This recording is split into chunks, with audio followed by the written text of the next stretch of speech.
তাআলা কোরআনে পাকে ইরশাদ করেন বিসমিল্লাহির রহমানির রহিম আলিফ লাম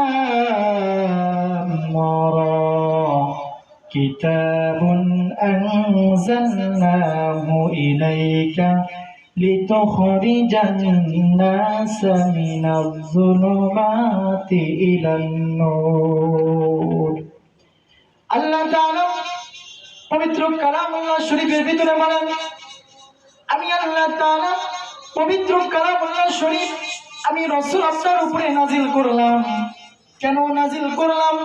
হে রাসূল, কিতাবুন আনজালনা ইলাইকা লিতুখরিজান নাসা মিনাজ যুলুমাতি ইলান নূর। আমি আল্লাহ তাআলা আপনার উপরে এমন একটা কিতাব যার নাম কোরআন নাজিল করলাম আপনার উপরে। কেন নাজিল করলাম?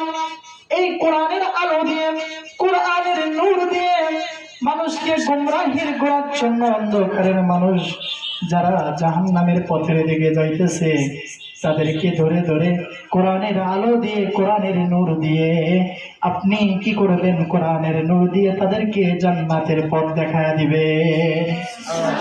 হাদিসের ভিতরে রাসূল আকরাম সাল্লাল্লাহু আলাইহি ওয়াসাল্লাম ইরশাদ করেন, তাবাররাক বিল কুরআন ফাইন্নাহু কালামুল্লাহি ওয়া খারাজা আন।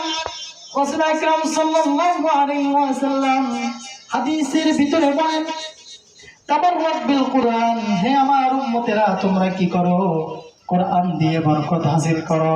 কেননা এই কোরআন দুনিয়ার কোনো মানুষের থেকে আসে নাই, এই কোরআন কোনো মানুষের থেকে আসে নাই, এই কোরআন কোনো পীর থেকে আসে নাই, এই কোরআন কোনো নবীর থেকে আসে নাই, এই কোরআন কোনো সাহাবীদের থেকে আসে নাই।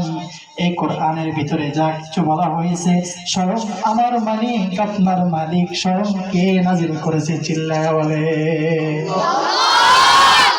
এই কোরআনের আইন যদি আমাদের জমিনে প্রতিষ্ঠা করতে পারি, তাহলে বলেন তো কোরআনের শাসন ব্যবস্থায় যদি থাকে দুনিয়ার বুকে, কোন মুসলমান কি নামাজ পড়া বাড়িতে বসে থাকতে পারবে? পারবে? কথা জোরে খান, পারবে?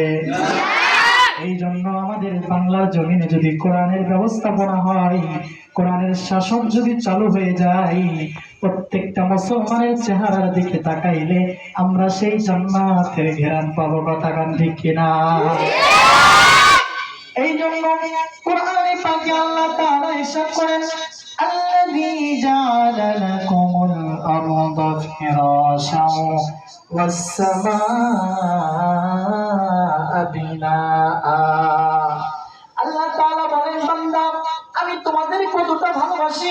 আমি আল্লাহ তাআলা তোমাদেরকে দুনিয়ার বুকে পাঠানোর পরে আমি আল্লাহ তাআলা আসমানকে ছাদ স্বরূপ বানাইছি।